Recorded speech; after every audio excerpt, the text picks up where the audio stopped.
tragedy in Boulder after a gunman killed 10 people in a supermarket, including a police officer, a veteran of the force with 7 children. The suspect is in custody, but investigators have not yet released a potential motive. I don't know how you can explain something like this, but today President Biden said he fully supports stricter gun laws. Watch. We can ban assault weapons and high-capacity magazines. The United States Senate, I hope some are listening, should immediately pass the 2 House-passed bills that close loopholes in the background check system. It will save lives, American lives, and we have to act. Yes, because people who commit mass murder are usually really tuned into loopholes. Texas Republican Senator Ted Cruz said that is not the right solution. What happens in this committee after every mass shooting is Democrats propose taking away guns from law-abiding citizens because that's their political objective. But what they propose, not only does it not reduce crime, it makes it worse. The jurisdictions in this country with the strictest gun control have among the highest rates of crime and murder. That is true. But as the families of the victims mourn their losses, how can we as a nation actually stop these nightmares from happening? The panel is back. Katie Pavlich, Stephen L. Miller, and Ethan Behrman.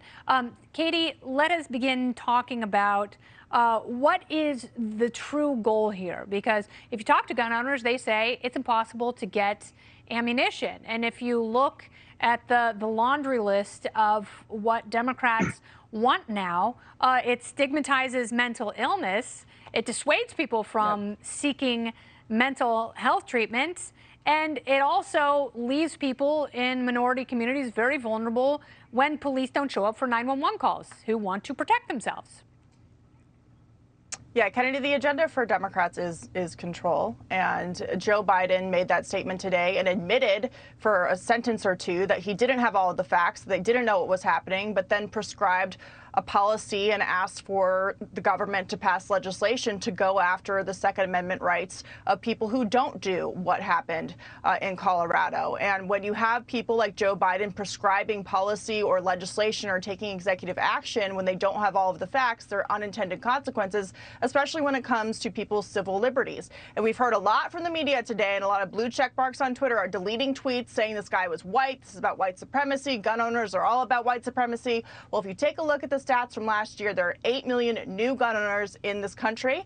40% of them are women and minorities. They are not white guys buying guns. And whenever I go to the range where I live, I'm a minority at that range. And so this idea that the left thinks, and they're pushing this false narrative that this is all about white supremacy, they're completely wrong and not reading the room when it comes to crime, people being concerned about their own safety, and who is actually exercising their Second Amendment rights. I mean, Chris Chang testified today on Capitol Hill in front of that committee, and he's a former Top Shot champion, Asian American, gay American, who believes in protecting the Second Amendment and not going after law-abiding gun owners when there is a situation like this that occurs.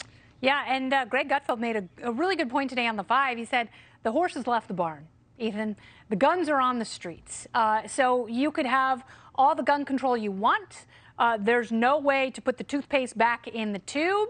And you will take people who should be able to defend themselves, and you will criminalize that constitutionally protected behavior. Now, I am willing to have a conversation about all of this when we can agree on the definition of terms like assault weapons. That right. is a manufactured term that can mean different things depending on who is talking about it. Ethan, go ahead.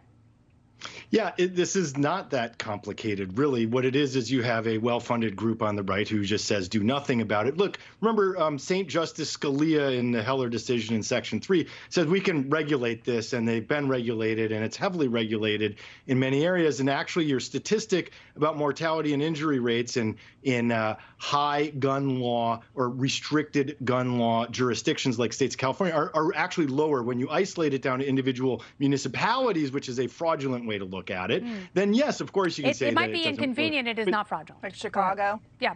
It's not. Oh, no, it's South Bend. The guns are coming in from South Bend, I tell you. Indiana doesn't follow those same gun laws, and it's right over there is Indiana. So the criminals, 80% of guns used in crimes, those people didn't go through the background check. Meaning universal That's so background. Weird. You mean criminals aren't going to listen to laws before they commit crimes? Now I've heard everything, Ethan. But I'm one who's fired AR-15s. I was an Army reservist. I'm not against this idea that, look, I should have a shotgun to defend my home. You don't need an AR-15. So, Stephen, who are you to tell me what I need? Yeah, well, thank you very much. Don't tell me what kind of car I can drive either. Stephen, I'll give you the last word. Go ahead. More minorities bought guns over the last course of this year due to pandemic violence than in the last 3 or 4. So, I mean, I guess my attitude is if you guys want to try, I mean, not to be all come and take it, but get off Twitter, get off the hashtags, and get in the streets and start raising to come after the Second Amendment. I'm kind of tired of these threats to come after gun laws. Try it. Just do it. Start putting in the work. Put aside the hashtags. Stop the marches. The one thing that you need to pay attention to is they want to declare this a public health crisis. Chuck Schumer has called on Biden to declare this a public health crisis. And what they're meaning to do that for is this will give them an enormous amount of executive power if they do this. If Biden just says we're declaring this like they've done with climate. And this is the thing that people need to pay attention to, not so much blustering about new gun laws. We saw Obama's Democrat-led Senate wouldn't pass new gun laws after Parkland. And that's why I say you guys need to get off Twitter, stop the hashtags, and just start trying to repeal the Second Amendment. I think just it's time for you guys to start doing that. And you're going to learn real fast how far that's going to get you. And Stephen, hold on, Stephen, to your point, if President Biden tries to do this through executive order, I cannot wait for that to be challenged in court and for that to make it all the way to the Supreme Court, because then we will have a new decision in addition to Heller. So thank you very much. Panel's going to stick around. Laughs and Amy Coney Barrett. Yeah, that's right. Yeah, you try it. Mullah Mabe right there.